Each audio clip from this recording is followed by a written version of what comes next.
Good evening. On behalf of our director, James Hill, the Board of Trustees, and this year's Black History Committee members, Liz Gibbons Camp, Stacy Nip, Sarah Goodman, and myself, I would like to welcome you to the Chillicothe and Ross County Public Library's Black History Month program. The theme for our program this year is Black communities coming together during the pandemic. Later in the program, you will hear from our speaker for this event, Rick Smith, President and CEO of Ross County United Way, who will speak from the topic, Where Do We Go From Here? We will also be graced by a selection from the very wonderfully talented Brianna Ramsay. The Ross County NAACP has been very fortunate to partner with the Chillicothe and Ross County Public Library for the last several years during their Black History Month programs.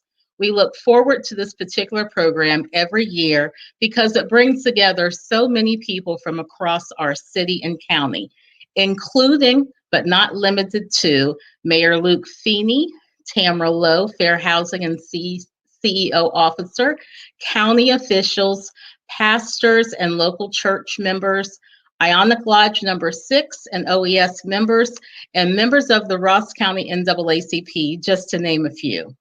As president of the Ross County NAACP each year, I look forward to recognizing members of our community who have made considerable contributions. Although this year is a little different, I would still like to acknowledge the efforts of one person. I would like to recognize a person who passed away November 20th of 2020. I would like to recognize the person of the late Alonzo Lenoir. Mr. Lenoir was a member of our community who fought passionately as an advocate for the rights of others. He was a veteran who was honorably discharged from the United States Navy. He retired from the Chillicothe Transit City System and was involved in various organizations and was highly regarded by his peers. One of the last projects Mr. Lenoir worked on was with Mr. Bob Leach of the VFW Post 108. Both Mr. Lenoir and Bob are both members of the VFW in Chillicothe. These gentlemen reached out to the Ross County NAACP and wanted to partner with us to provide students of Chillicothe High School scholarships. So they partnered with us to provide Hannah Barnes and Jaquan Harris scholarships in the amount of $1,500 each to continue with their education. His widow, Cleola, and family, we want you to know that we appreciate everything that Mr. Lenoir did to make this partnership and scholarship possible. Finally, as we celebrate Black History Month and pay tribute to African American men and women who have made significant contributions to the world in the fields of science, politics, law, sports, the arts, entertainment, and other fields, let us remember that Black History Month is not just the history of Black Americans, it is the history of America to be celebrated and honored every day, not just in February. So thank you, and I hope you enjoy our program this evening. Thanks, Adrienne. And I would like to also thank everyone for being here tonight. Up next is Brianna Ramsay, and she's going to sing Rise Up by Andra Day.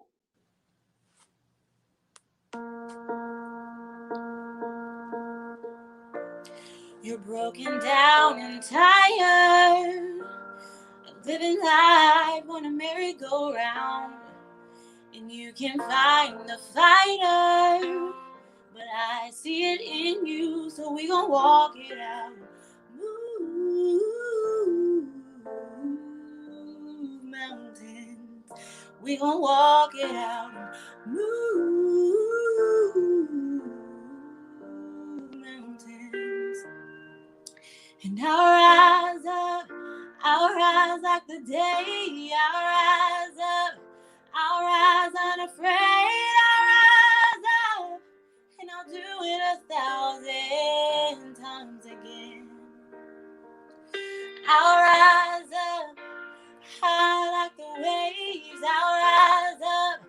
In spite of the ache, I'll rise up, and I'll do it 1,000 times again.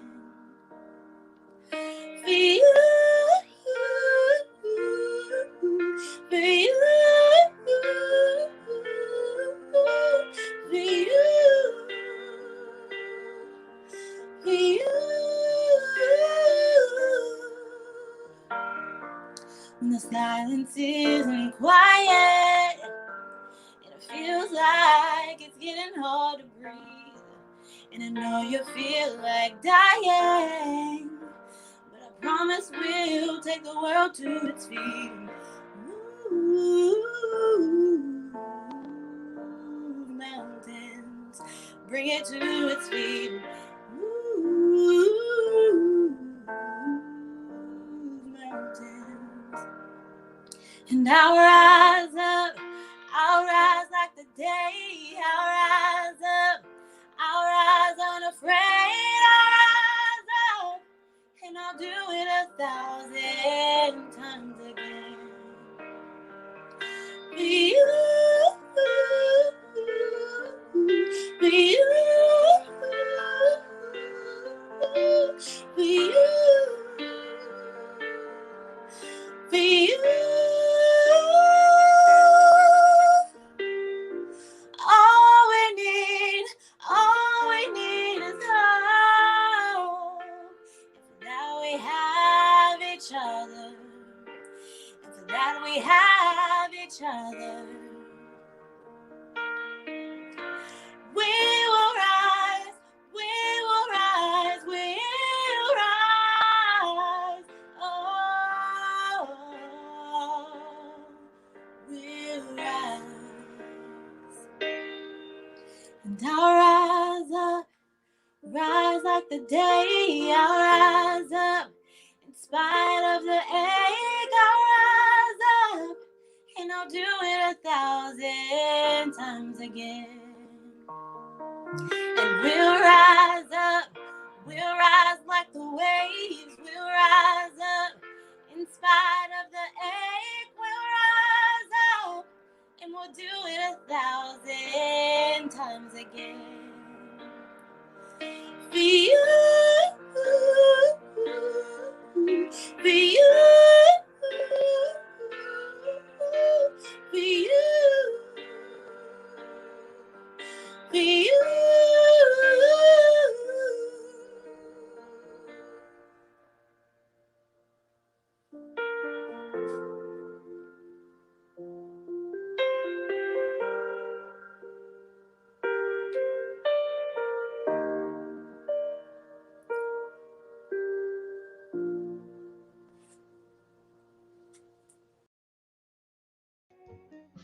Hello, I'm Rashard Smith. Thank you for tuning in. I would like to introduce to you our keynote speaker, Mr. Rick W. Smith Sr. You may know him as the first African-American president and CEO of United Way of Ross County, but you may not know that he also concurrently serves as Vice President of Institutional Advancement and Community Relations of Northern Pennsylvania Regional College in Warren, Pennsylvania. He also operates Smith Consulting Solutions, or SCS Inc., a consulting company that does fundraising, marketing, crisis communication, and diversity and inclusion training. Something else you may not know is Mr. Smith, or Dad as I like to call him, was the first African American vice president of two major healthcare systems, one located in Dothan, Alabama, the other in Danville, Kentucky. My father is a published author who holds degrees and certifications from the University of Louisville, Kennedy Western University, Indiana Purdue University, Cornell University, and soon a doctorate degree from Bradley University. I'd like to leave the rest of the talking to him, so please let me introduce to you Rick W. Smith Sr.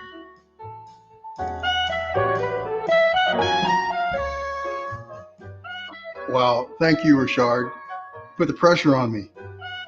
I really appreciate Rashard introducing me. I'm very proud of him and all of my three sons. Very proud of all of them. As Rashard, a recent college graduate from the Kansas City Institute of Art, chases his dream of being a professional artist. Thank you for having me here this evening. It's a pleasure. It's a pleasure to be with you here. Although, of course, we'd like to be in person.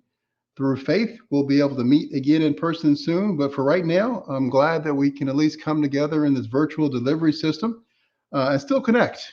And in this case, celebrate what we now call Black History Month. I'm thankful to NP President, Miss Adrienne DeSouza. She's one of my board members. Glad to have her here and glad for the invitation. Also glad that have the invitation from Mr. James Hill, our library director, who's also one of my board members. So I'm pleased to have both of them here and participating in this event. And I appreciate the Chillicothe Ross County Public Library for inviting me here. And thank you all for joining. It means a lot. Franklin Delano Roosevelt once said before a speech, "Be sincere, be brief, be seated." Words of wisdom that I will try to follow tonight. The theme of the program is Black communities coming together during the pandemic.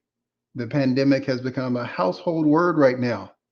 As we deal with the devastation of COVID-19 and the pandemic realities of systemic racism in our country. With the pandemic of COVID-19 and systemic racism, the question for tonight that we're faced with is, where do we go from here? Now, that's the trillion-dollar question, right? For those of us who know the answer to that question, well, we're probably feeling pretty good right now. But for those of us who aren't quite sure, well, we probably need to think about it a little bit more. We're in the year of 2021, and it would be a monumental understatement to say that we're living through unprecedented times. In fact, for the sake of this talk and for the sake of time, I'll only go back in time about 10 months. We're going to reflect on our country 10 months ago, just to prove we're living through unprecedented times. Now let's see. March 2020, COVID-19 forced us to shutter in place, quarantined and afraid to go outside. And just when we thought we couldn't get anything any worse, Asian giant hornets, or killer wasps as they call them, were spotted for the first time in the United States. Then a series of African-American deaths that impacted us all so profoundly that we'll never be the same. I know I won't. And then there's our president, our former president, impeached twice, and currently the central figure behind an assault on our nation's capital. And yes, he was released of any wrongdoing over the weekend. He was acquitted, but I don't think we'll hear the last of that. So yes, I think we're all very qualified when we say that we as a people, we have a lot going on. So now what? When I think about where we go from here, one of the first things that pops in my mind is, well, Google it. Google is pretty smart, right? We use it a lot. I mean, come on. If you need directions, what do? You Google it. If you need a recipe, well, you Google it. For you young folks out there, if you need the answers to your test and you didn't study, what do? You Google it. Now, I'm not advocating that, but we know you do it. Anyway, you get the picture. If you want an answer, you can Google it. So why not Google this topic? Where do we go from here? Through the magic of technology, I can show you one of the top results when I Googled that question. Now, this is what popped up. Singer Deborah Cox and her official music video entitled, "Where Do We Go From Here?" Okay, we may be onto something. Indeed, this just might be some good advice, just what we needed tonight. If you've not heard the song, don't worry. I'm not going to sing it. I'm going to save my voice. But let me read the first couple of standards. Miss Cox says, "When you're in love, some things you take for granted until someone pulls it apart and leaves you with half of your heart. How do I trade the best I had for less without giving up? Should I slowly accept that we'll be no more than just friends? How do I know when to let go? I know what I'm feeling inside, but part of me wants to try. So tell me, where do we go from here?" Well, okay. Well, I get the feeling that Miss Cox is referring to a failed love. Those words can be applied to many of the circumstances we're dealing with right now. For example, have you ever trusted someone or something and they failed you? Now, I'm not talking about your spouse. It was just Valentine's Day, so let's give our spouses a pass. But has a child failed you? Think back. Has a politician or a police officer ever failed you? Maybe a celebrity, a parent, or a pastor. Okay, don't want to step on any toes here, so I'm going to keep it moving. Sorry, pastors. Back to Google. Google pointed me to several reviews of the Reverend Dr. Martin Luther King Jr. book entitled, Where Do We Go From Here? Chaos or Community? Now, I love this book, and it's probably the thing that influenced me the most when thinking about the title for my talk. Now, let's hear what Dr. King has to say on the subject. Now, for those of you who don't know, Dr. King gave a speech back in 1964 where he touched on many of the themes that he later wrote in the book. One of the central themes is that of hope. We've heard about hope a lot, right? Dr. King reflects upon the civil rights movement. He discusses what African Americans should do with their new freedoms found in laws such as the Voting Rights Act of 1965. He concludes that all Americans must unite in order to fight poverty and create equality of opportunity. He emphasizes that he is neither a Marxist nor a socialist, as some folks accused him of being. He instead advocated for a united social movement that would act within both the Republican and the Democratic parties. Hold on. The Republicans and the Democrats, he's saying they should work together. Wow, that's a great idea. He wanted to establish a clear contrast between his own views and the Black Power movement. The Reverend Dr. King argues that abandoning the fight for nonviolent social change and replacing it with personal militarism tinged with Black separatism. He wasn't in support of that. He said it was immoral and self defeating. He also criticized modern American whites for having inaccurate, unrealistic views of African Americans' ongoing plight, even after the legal reforms undertaken under then President Lyndon B. Johnson. He asserted that radical change is still not just, but necessary. About the economy, Dr. King concluded that rather than having a mere welfare state or a general class struggle, U.S. government measures should act more directly to benefit individuals by some kind of guaranteed income. Dr. King said, and I quote, I am now convinced that the simplest approach will prove to be the most effective. The solution to poverty is to abolish it directly by a now widely discussed measure, the guaranteed income. To be clear, a guaranteed income or a universal basic income, as it's sometimes called today, is not the same as the higher minimum wage that we're hearing about right now. It's not the same thing. No, instead, it's a policy designed to ensure that each American has a certain concrete sum of money to spend each year.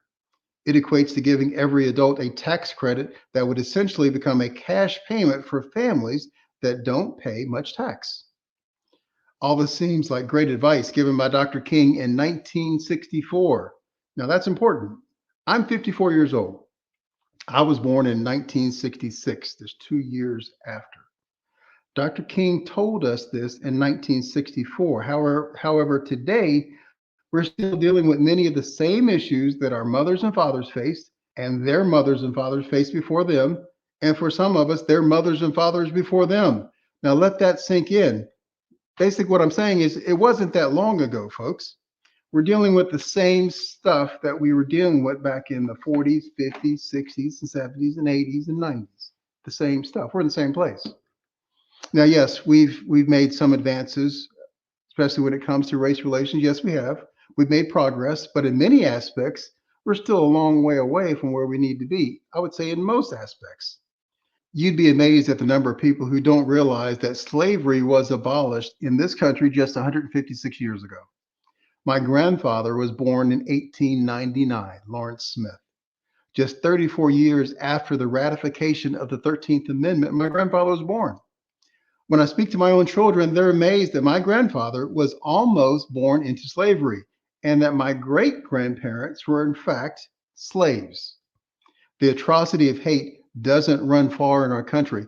We're not talking about a long, long time ago. We're talking about my grandfather was almost born into slavery. Sadly, I don't think that racism has gotten any worse in the United States. It's just gotten videotaped and documented for all of us to see. However, I'm convinced that those amongst us who have hate in their heart for their fellow man, they feel safer now than they ever have before. If you don't believe me, flip on your TV, open up your social media channel, flip through it, look at your Twitter, your Facebook feed, look at the things that people say. It's hurtful. It won't take long to see how some people feel about race and equality in our country. So, Rick, where do we go from here? The answer to that question cannot be found in a simple Google search. The fact is, there's no single way to unteach years of systemic racism and hate in our country. But this I do know. We must rework the fabric that is at the very core of our communities. We must find a sense of community and a common cause, like the eradication of COVID-19, or maybe the eradication of racism. We must all do this together. It can't be just a part of the population. Everyone needs to come together, the majority. So with that in mind, each of us, regardless of our passions or our politics, can help heal America through actions, not just words. We must have uncomfortable conversations about race, inequality, and ignorance. We have to be willing to hear each other and understand that we all come from a set of implicit biases that we must be willing to recognize, understand, and overcome. We must recognize, understand, and overcome the implicit biases that we all have. We must volunteer and support your nonprofits like the United Way of Ross County or many of the other wonderful nonprofit organizations we have right here in Ross County. If everyone helped one, just imagine the impact that we could have. I'm going to say that again. If everyone helped one, imagine the impact that we could have. We must engage in the sharing and appreciation of human stories. Stories of oppression and endurance, we need to hear those. Of privilege and perseverance, we have so many. We need to stop shaping the narrative to fit whom we think we are and deal with the realities of who we really are. We're a great country, fact. But also a fact is that we're a country that was built on hate. We were built on the blood and sweat of our ancestors, both mine and yours. We must be willing to not only to listen, but to lead. We need honest leadership at all levels, from the local PTA all the way to the White House. Now, related to that, we need to hold our leaders accountable. We need to do that by reading, educating ourselves, read the local news, watch the national news, listen to a podcast, your radio, whatever it is that you do, but you've got to educate yourself. Being present at county and city meetings, that's very important too. You've got to be there. You have to know what's going on in your community and allow your voice to be heard. Grassroots efforts can go a long way and influence leaders at all levels. We've got to influence our leaders to do the right thing. But first, you have to know the issues. I'm going to pause while I take a sip here. Now, we must fairly compensate our teachers and address the achievement gaps in our education system. It's not okay that some of us have access to the best teachers, the best technology, the best everything, and some of us have to deal with the worst of everything, the hand-me-downs. Yet we grade our students on the same scale and give them the same test. It's the definition of insanity, folks. If you keep doing the same thing and expect a different outcome, it's not realistic. We must fix our healthcare system and address issues of poverty. How can we think about leveling the playing field when far too many of our children are sick and hungry, living in food deserts and living in food insecure homes? They can't study, they can't concentrate because they're hungry. We need to address those issues. Finally, we must address the inequality in our judicial system. Privilege should not entitle you to a slap on the hand when the same offense caused other people to have excessive jail terms. That's not fair. Driving while black can no longer be an acceptable offense. I'm going to leave that there because I've got too many stories I can tell you. We need to support our law enforcement officers, but that support comes with training, education, and the tools to do their job. We have to keep our law enforcement officers, the men and women who are on the front lines of everything, we must keep them safe and give them the tools they need. But you hear a lot about a few bad apples in the police department. Well, having a few bad apples is not acceptable. It's just not. They're making life and death decisions. So having a few bad apples, that just doesn't fly. Speaking of flying, would UPS be okay with having a few bad apple pilots? I don't think so. We need to get rid of the superior race mentality. I'm no better than you are. You're no better than I am. Let's keep it moving. This past year has created what I like to call a profound mirror moment for our country. Now, what's a profound mirror moment? Well, it's easy to blame others, but we need to step back and look in the mirror before you start placing blame on others. If you don't like what you see, then change it. It's time that we do something and stop talking about it. That's where we go from here, folks. I leave you with one of my favorite poems, Let America Be America Again, written by a true American hero, Mr. Langston Hughes. Let America be America again. Let it be the dream it used to be. America.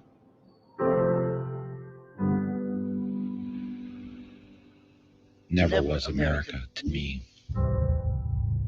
I have a dream that one day this nation will rise up, live out the true meaning of its dream. Let America be the dream the dreamers dreamed. We are talking about a society in which there will be no roles other than those chosen or those earned. Let it be the great strong land of love. Where never kings connive nor tyrants scheme.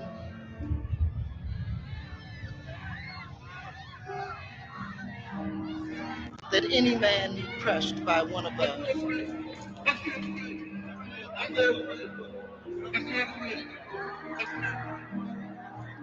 It never was America to me.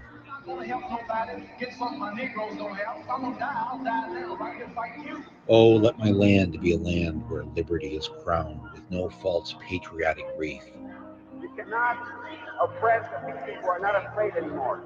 But opportunity is real and life is free. The question always is, what kind of a world do we want to be a part of? Equality is in the air we breathe. So I would like to say that we're one today. Let us be one in the future. Power to all of the people. There's never been equality for me, nor freedom in this homeland of the free. Donald J. Trump is calling for a total and complete shutdown of Muslims entering the United States. Who said the free? When Mexico sends its people, they're not sending their best. And we have some bad hombres here, and we're going to get them out. There should be a lot of systems beyond data. This Freedom Restoration Act was signed into law last week. See, there was blood coming out of her eye. Blood coming out of her eye. I don't know what I said. I'd like to punch him in the face, I'll tell you.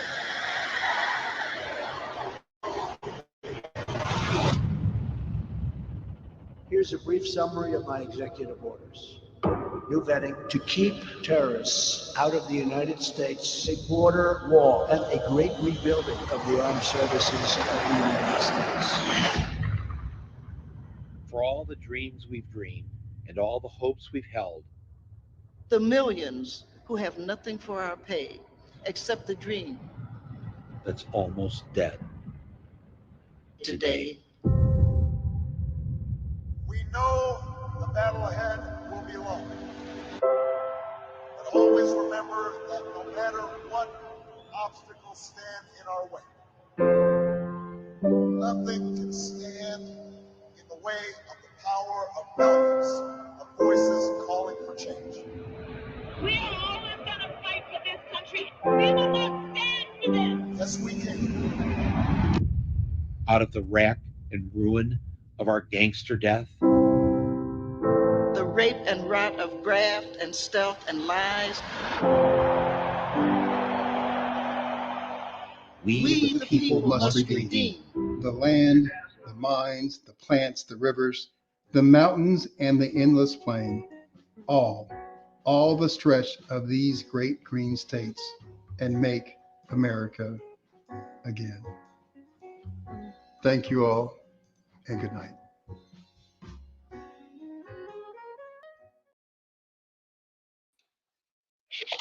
All right, thank you, Mr. Rick W. Smith Sr., and thank you to our other guests this evening.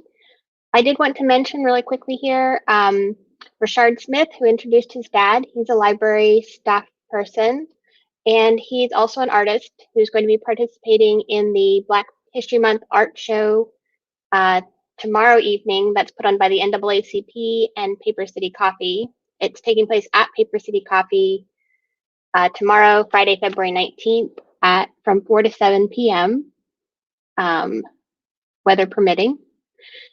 And then next week, a week from today, Thursday, February 22nd, the library is partnering with OU Chillicothe for a program. It's a discussion of diversity in literature, the evolution of diversity in literature, with Dr. Lakeisha Darden.